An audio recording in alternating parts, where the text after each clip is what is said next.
Hi everybody, it's Lynn from the Swirly Do's Education Design Team, and I'm here to do my monthly technique tag for you folks that got the amazing October technique kit with the Prima album and the resist pages, and oh my goodness, so much amazingness. And we've got silks, acrylic, glaze, and we've got primary elements, and we've got gesso, and we've got gel medium. We just have so much goodness in this kit.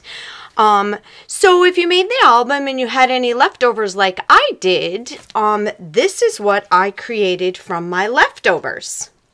This is from one of the canvas pages, and the little flourishes are from the watercolor type paper. And then the background of the tag was created using strips from the Prima papers that were in your pack. So, and then there's just a sundry flowers and whatnots and what for. So I'm just going to show you how I created this tag out of the leftovers from the amazing October technique kit, which can be found at swirlydos.com if there are any left. So without further ado, let's get going with our technique tag. So basically the tag that I created is just from a piece of, look, call me before. I even had a message on the back of it. It's just a junk piece of cardboard or chipboard that I had laying around the house. And I've written all the dimensions on here. It's 6 3/4 inches tall, 4.5 inches wide, and then it's the slant here is made by being 1 inch over from the edge and 1 1/4 inches down. So now that I have all of that, I'm just going to, I've drawn it all out. Now I'm just going to use my scissors and cut out my tag. So I've cut out my tag, and all I've done is I've torn strips of paper that came in the kit. So I'm just going to be randomly sticking this down, kind of crumpling up the paper as I go, and creating basically kind of a mosaic using the paper. Not being concerned whether it lays flat, or we like the little ruffly edges, so that's what I'm going to be doing with it. I have my paper kind of laid out here, so now I'm just going to use a paintbrush and dip it into the gloss gel medium, and I'm going to cover the tag with the gel medium, as it is a Fabby adhesive, and I'm just going to adhere all my pieces parts down.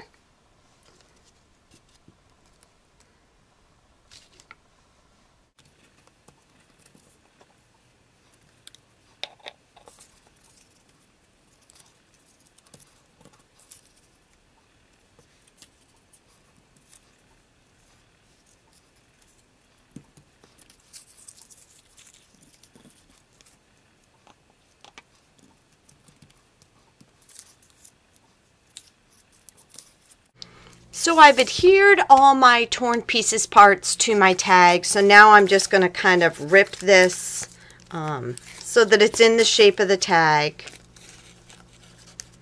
And some of them I'm just not going to rip off, I'm just going to roll in.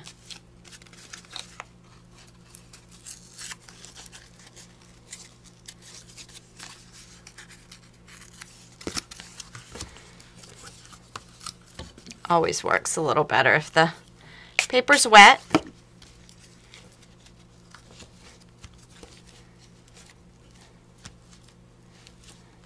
Okay, so there's my tag. Now what I'm going to do is I'm going to use the brick mask that came in the technique kit, and I'm going to use a little sea sponge. This is how I'm going to adhere my gesso onto my tag, and once again kind of in a random fashion, and this is going to be a little bit trickier because, oh shoot, it is kind of lumpy and bumpy, but that's okay, just roll with it.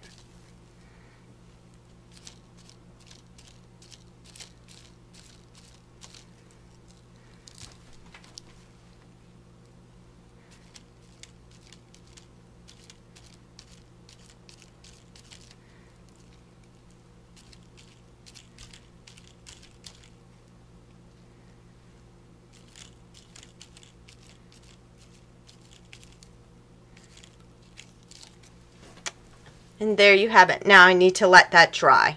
Now the next product that I'm going to be using is the Silk Acrylic Glaze. Now there's a couple words in this that are pretty amazing. Acrylic and glaze. So if it's acrylic, therefore it means that it can be used in conjunction with water. Or glaze, meaning that it's translucent in its quality. And when you opened the bottle, you just noticed that it was this shimmery, amazing goodness in here. So I decided that I wanted to try and stamp with this stuff. So I gave it a shot. So I have a big and a little flourish stamp here, and I'm just going to take my fan brush and dip it into this amazing acrylic glaze. And I'm just going to create a whitewashed area, green washed, I guess I should say, because it is olive vine, on my craft mat. And then I'm just going to dip my stamp into the paint. And then I'm going to stamp onto my tag, which it's very, very cool because, as I said, because it's a glaze, it's translucent, so you actually get to see through it all the things that you have underneath. So I'm just going to repeat this process randomly on my tag. Use a little bit of the smaller flourish.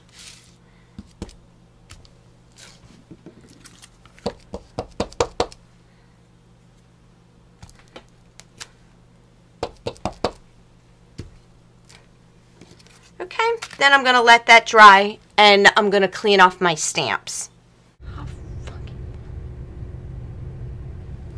So I've created a little mixture using my primary elements, which does not come with a binder in it. So if you do not mix it with something that has a binder, then you're going to lose your mica. It will eventually flake off.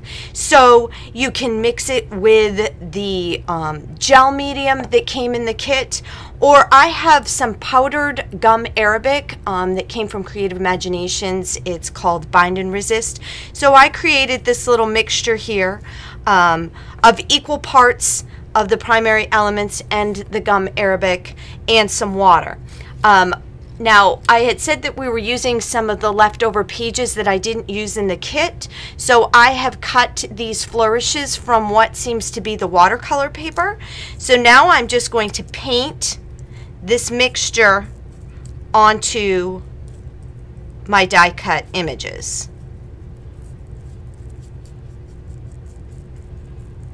Now, in its super concentrated form, you're going to get this dark, shimmery, yummy looking flourish. So I'm going to set that aside to dry. And then what I want to do is I'm going to dilute this down a little bit more. And I'm just going to kind of run the edges of my tag through this. And it's interesting because in the diluted form, it's more green.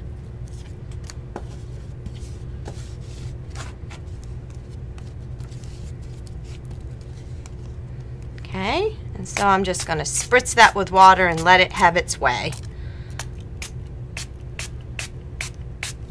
And then we'll need to dry that. And you may see that some of the glaze ran when it got hit by the water, but that's okay because it's just all white noise in the background and it just gives it more of an amazing distressed look.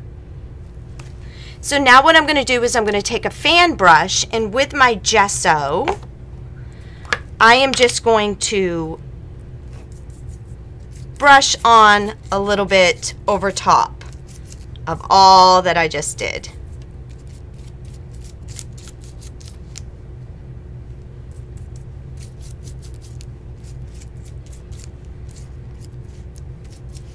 And there you have the base of your tag.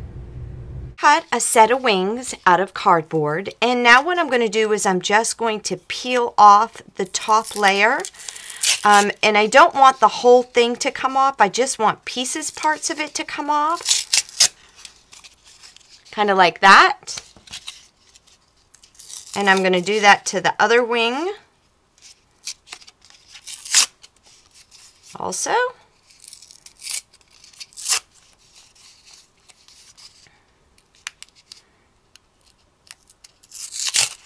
Oops. Oh well, I got a little bit more than I wanted, but that's okay. All right, so then using my fan brush and a bit of gesso, I'm just going to kind of wash over the wings. In a rather random order, just like that. And then I'm just going to let them dry. Now the next thing, I have these canvas hearts, and I really kind of wanted to pick up the pink that was in here, and Sweet Whispers Radiant Rain Shimmering Mist really was kind of the closest thing that I had in my spray mists that were going to match. You may have something in your own little stash there of mists that will go just perfect. If not, then you can just pick another color from the color palette that we're working with. So as I like to do, I like to spritz them with water first because it really just helps them grasp the color. And then I'm just going to create some puddles of my shimmering mist, and then I'm going to run the edges, just the edges of my wings. Oh, I still have green on my fingers. Shoot. I know, ladies, embrace imperfection. So I'm just going to have to because there's a little bit of the green on here. So I'm just going to continue to dip my wings in this little shimmery yumminess. And I'm going to repeat the process with the other set of wings. Now the cool thing that you're going to notice that's happening here is this canvas curls. And sadly, I can't figure out which side curls better. So you're going to have one set of wings that's going to curl really, really good, and the other one you'll have to kind of help it along. Okay, so I've dipped my wings. Then I'm going to create just another little puddle, and I'm going to dip my finger in here, and I'm just going to kind of hit it a little bit harder and just put some depth around the edges. Just gives it a little darker tone of the mist that you're using, and it also gives it a little added extra bling. As you can see, this wing is curling the opposite way. So we're just going to have to gently work with him so that he'll curl the right way. And we'll let him dry. Now to kind of help facilitate the wing effect, I'm just going to go in and just kind of cut a little bit to give this a little more feathery effect, just because I wanted to. The chipboard wings are dry and the canvas wings are dry, and basically all I'm going to do is I'm just going to run some adhesive onto my cardboard wing, and I'm just going to adhere the canvas wing down, and I'm just going to let it do its thing. And that's so cool how that looks like that. And we'll do the same with the other one. Just kind of right down the center, because we don't want the edges to stick down. We just want the canvas to stick to the cardboard wing. Isn't that so cool how those look? Okay, so basically for the rest of the tag, we have our flourishes that were cut and painted with the primary elements. And basically all I did was I took these and cut these apart. Now on my original one, I had run these through an embossing folder, but the paper became very brittle and crisp, and though it may look very cool, it just started falling apart. So that's not going to work very well. So just learn from my mistakes. So we've got these pieces parts, okay, that we're going to use here, and I just used a bunch of different flowers, some that came in the kit, some that didn't come in the kit. And I just brushed on these little tea roses, came in the kit, and I just took my fan brush and brushed on some gesso on them. I had these little daisies, in which this one is colored using the watered down golden bamboo. And if you had watched my other video, I had created this color mixing the golden bamboo primary elements with some mist that I had that created this beautiful brick color. So then you just put it all together, a little bit of twine, a little bit of ribbon, and there you have it. A very shabalicious tag created from the leftovers from your kit. I hope you've enjoyed my video. And I hope you have a fabulous day, and go create something wonderful.